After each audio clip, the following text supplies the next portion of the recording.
За хамгийн сайн байнгын орон дарга дэмжиж байна өө. Яг хууль тогтоомжийн тухай хуульд нэмэлт өөрчлөлт оруулах тухай бид нар нэг зүйлийг маш сайн бодмоор байна.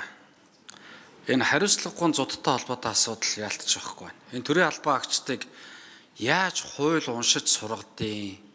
Яаж хуулийн хэрэгжилтийг хангахгүй болвол хариуцлагын тогтолцоо очдог гэдгийг ойлгуулдیں۔ Хэцүү зүйлсүүд нэлээд байна. Хууль нь тусгаал заагдаагүй, тусгаал ирэх ологдоогүй. Тэгсэн мөртлөө энэ нийтээр дагаж мөрдүүлэхээр баталсан дүрм журмуудтай холбоотой асуудлууд байна. Нэг. Нөгөөх нь хуулиар тусгаал ирэх ологдсон мөртлөө нийтээр дагаж мөрдөхөөр батлуулаагүй дүрм журмтай холбоотой асуудлууд. Хин нэг албан тушаалтанд дураараа нэг юм гаргацдаг. Одоо саяны бүрдэрж дарга хэлж байгаа шиг юм гаргачих. Тэгээ эцсийн хариуцлага нь бизнес эрхлэгчид хохироо дуусдаг. Тэр хариуцлага хүлээдэг субъект байхгүй болцсон. Тэр дураараа дүрм журм өөрчилсөн даргыг хизээч хариуцлага татдаггүй. Энэ хэлбэрийг бид нар нэгдүгээрт энэ хууль тогтоомжийн тухай хуультай холбоотой асуудал дээр нэгэнт нэмэлт өөрчлөлт оруулж байгаа учраас энийг бид нар бас олж хармаар байна гэдгийг хэлмээр байгаа. Хохирлын асуудал энд яригдчихэж байгаа. Бизнес эрхлэгчтэй маш том хохирлолтой холбоотой асуудлууд энд хөндөгдөж байгаа гэдгийг нэгдүгээрт анхаарсаа гэж хүсэж байна. Хоёрдугаарт энэ чиг үүргийн давхарталтай холбоотой асуудлууд байна. Хууль тогтоомжийн тухай хууль уул нь одоо хэрэгжих ёстой.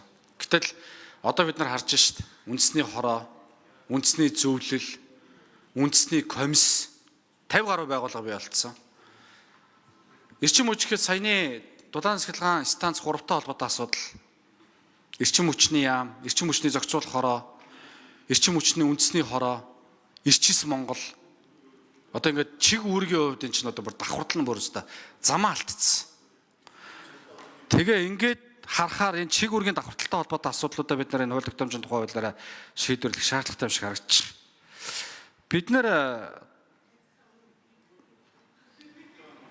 даах хуулиудтай холбоотой асуудлуудыг бас их сайн бодож хөндөхгүй болвол яг нэг үйлхэд энэ хуулийн хэрэгжилт явахгүй байгаа учраас зарим улсын хурлын гишүүд хууль тогтоомжийн хэрэгжилтийг хангуулах агентлаг байгуулах асуудал хүртэл дахиад яриад явж байна шүү дээ.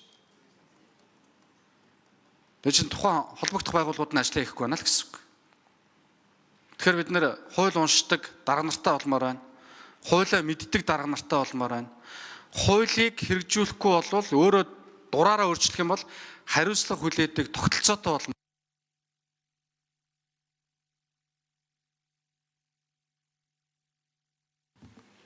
За үг гэлээ. Хөрөлбаатрын Баасан жаргал гишүүн